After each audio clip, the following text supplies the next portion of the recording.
రాజన్న సిరిసిల్ల జిల్లా కాంగ్రెస్ పార్టీ ఆధ్వర్యంలో సిరిసిల్లలో అంబేద్కర్ గారి విగ్రహం దగ్గర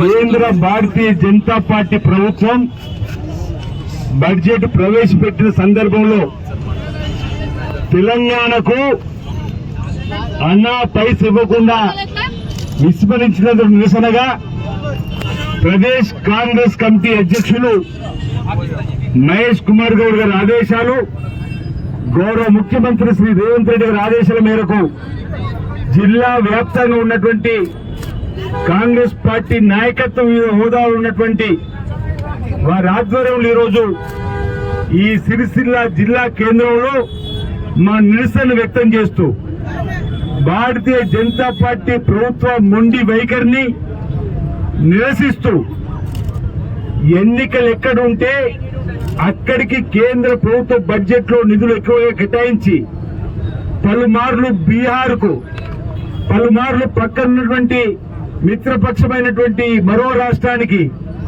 ఢిల్లీకి సంబంధించి ఎన్నికలు జరుగుతున్నటువంటి సందర్భంలో ఆ ప్రాంతాలకి ఎక్కువ నిధులు వెచ్చించి తెలంగాణకు మొండి చేయి చూపించినటువంటి భారతీయ జనతా పార్టీ సర్కారును నిలదీయడానికి కాంగ్రెస్ పార్టీ తెలంగాణ వ్యాప్తంగా నిన్నటి రోజు ట్యాంక్ బండ్ దగ్గర నిరసన వ్యక్తం చేసి ఈ రోజు అన్ని జిల్లాల్లో కూడా నిరసన వ్యక్తం చేస్తూ సిగ్గుపడాలి బీజేపీకి సంబంధించిన 8 మంది ఎంపీలని చెప్పంటూ తెలంగాణ 8 మంది ఎంపీలు ఇచ్చింది 2 కేంద్ర మంత్రులున్నా వారి చేత కాని తనం వల్ల 8 మంది ఎమ్మెల్యేలు 8 మంది ఎంపీలు బీజేపీ 2 మంత్రులు కలిసి ఒక్క రోజన్నా కేంద్ర ప్రభుత్వం దగ్గరికి వెళ్లి మా తెలంగాణకు ఈ నిధులు కావాలని అడిగిన పాపాన పోని సందర్భంలో తెలంగాణకు అన్నా పైసలు రాలేదన్నమాట సందర్భం చెప్తూ గౌరవ ముఖ్యమంత్రి రేవంత్ రెడ్డి గారు గౌరవ మంత్రులు బేసిజాలకు పోకుండా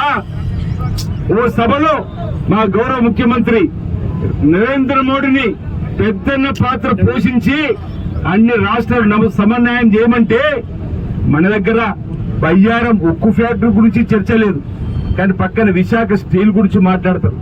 మన దగ్గర పాలమూరు రంగారెడ్డి జాతీయ హోదా గురించి లేదు, పక్కన పోలవరం సంబంధించిన నిధులు ఎక్కువ ఇచ్చేటువంటి కార్యక్రమం.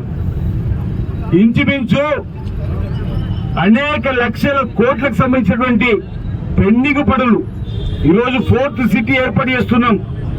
ఈరోజు మూసీ నది ప్రక్షాళన, మెట్రో, ఈ విధంగా విశ్వ నగరంగా మారుతున్నటువంటి హైదరాబాద్ గాని రైతాంగానికి గాని మేలైనటువంటి కార్యక్రమం ఏమంటే అన్నా పైసా బడ్జెట్ లో కేటాయించకపోవడాన్ని ఈరోజు కాంగ్రెస్ పార్టీ గౌరవనీయులు ప్రతిపక్ష నేత రేవంత్ రెడ్డి గారి నాయకత్వంలో, మల్లికార్జున్ గారి నాయకత్వంలో కూడా మేము మా నిరసనలో ఈ ప్రభుత్వానికి బీజేపీకి పంపే క్రమంలో ఈ రోజు ఇక్కడ ధర్నా కార్యక్రమం చేస్తున్న వాటి సందర్భం చెప్తూ ఈరోజు మహానగరాలు అభివృద్ధి చెందుతేనే ఈ దేశం అభివృద్ధి చెందే అవకాశం ఉంది. ఓవైపు కోల్కతా, ఢిల్లీ, ముంబై, బెంగళూరు, చెన్నై, ఆ సరసన హైదరాబాద్ విశ్వ నగరంగా ముందుకు పోతుంటే అన్నా పైస కూడా ఇవ్వకుండా కాంగ్రెస్ పార్టీ సర్కార్ పైన చిన్న చూపు చూడండి. మేము నరేంద్ర మోడీ గారి ప్రధానమంత్రి వైఖరిని తప్పడుతా ఉన్నాం. మహిళా మంత్రిగా నిర్మలా సీతారామన్ గారు పెట్టినటువంటి దానిలో మహిళలు కూడా చేతునిచ్చేటువంటి సందర్భం లేదు.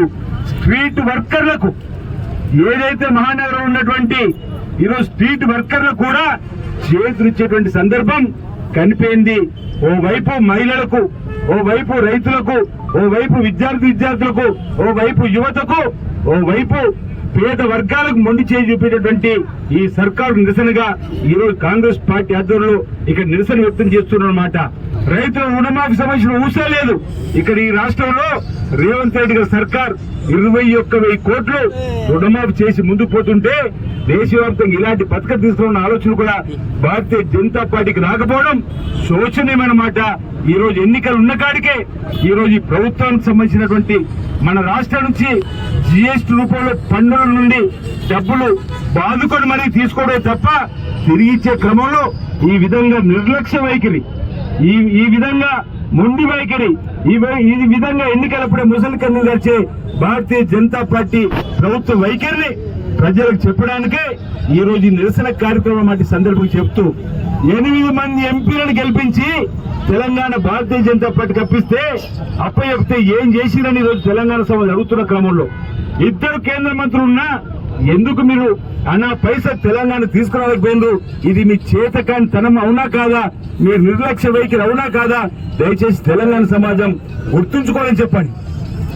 తెలంగాణకు మొండి చేయి చూపినా తెలంగాణ ప్రజలు ప్రజాపాలనకు అవకాశం ఇచ్చి రేవంత్ రెడ్డి గారి సర్కారుకు మీరు ఏదైతే అవకాశం ఇచ్చారో మీ ఇచ్చిన హామీలను అమలు చేస్తూ ముందుకు పోయడానికి ప్రయత్నం చేస్తాం. తెలంగాణ రాష్ట్ర బడ్జెట్ లో అన్ని వర్గాల అభివృద్ధి కోసం పాటుపడేటువంటి జనరంజకమైన బడ్జెట్ ను తీసుకురావడం కోసం మేము ప్రయత్నం చేస్తాం.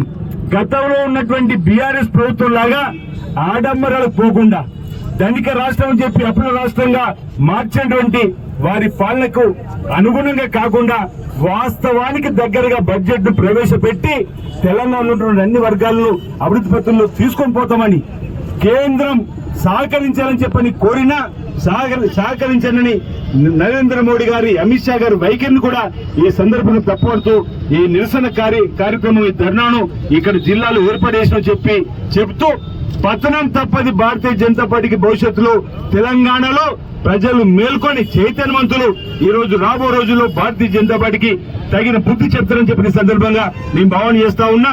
వారి నిర్లక్ష్య వైఖరిని తీవ్రంగా ఖండిస్తా ఉన్నాను.